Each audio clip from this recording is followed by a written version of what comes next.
Odoo simbirtuun mootummaan Keeniyaa hidhattoota waboo irratti opporeeshinii nageenyaa addaa eegaluu ibseeti jira.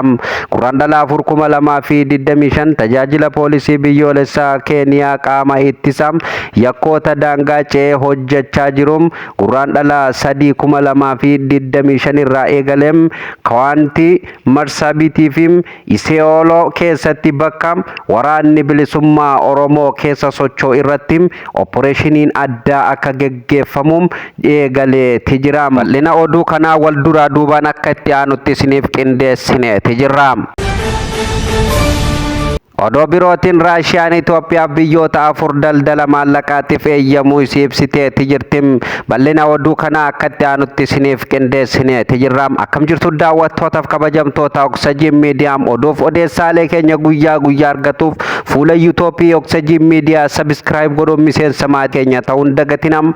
Akkasumallee viidiyoon akka namoota hedduu bira ga'uuf like share waliif godhuun dagatina. Yaada keessan komentii jalatti nuuf qooduun hin dagatinaan affeerraa kennam. Amma oduu bal'inaanim.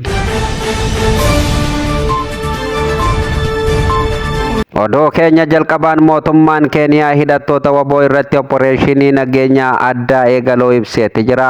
Guraandhala 2025 tajaajilli poolisii biyyoolessa Keeniyaa qaama ittisa yakkoota daangaa ce'een hojjechaa jiruun Guraandhala 2025 irraa eegaleem bakka kawaantii Marsaabitii fi Isiyooloo keessatti bakka waraanni bilisummaa Oromoo waboon socho'utti opporeeshinii addaa ta'e akka geggeessu deemum beeksiseeti jira.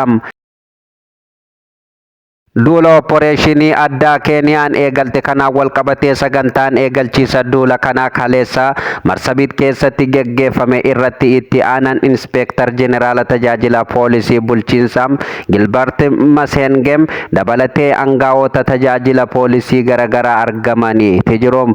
Duulli sadarkaa olaanaa kun yakkamtoota hojiilee seeraan alaa nageenya biyyoolessa Keeniyaa irratti balaa guddaa geessisan irratti xiyyeeffatee kan jedhe tajaajilichi gareen hidhattoota waboom kutaaleem kawaantiin Sololoom Mooyaaleem Horii Kaabaa fi Martii keessa gochaalee seeraan alaa hedduu raawwataa akka jiranis dubbatamaati jira.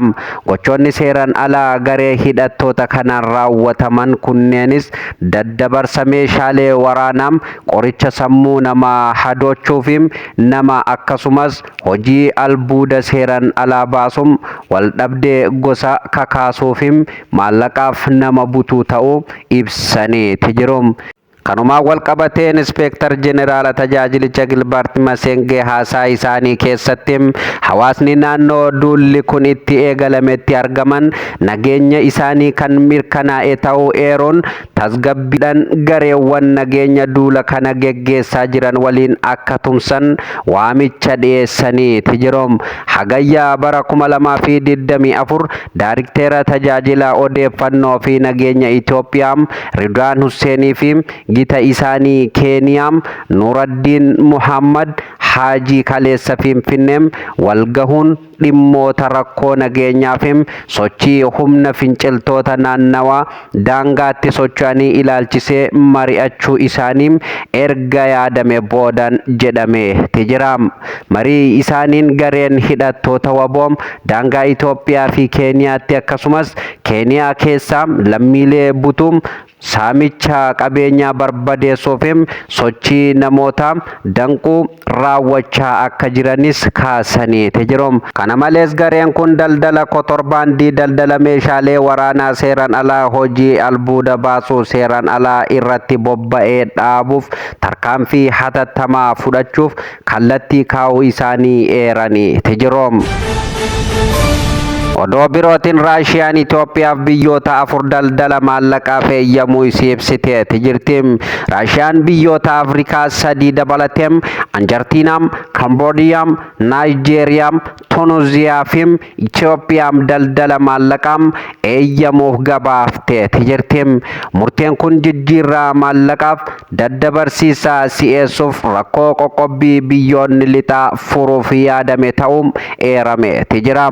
Murtee kana kan hordofuun lakkoofsi biyyoota Raashiyaa waliin daldala maallaqaa raawwatan gara 40 guddataa dhufeeti jira jedhaniiti jiru.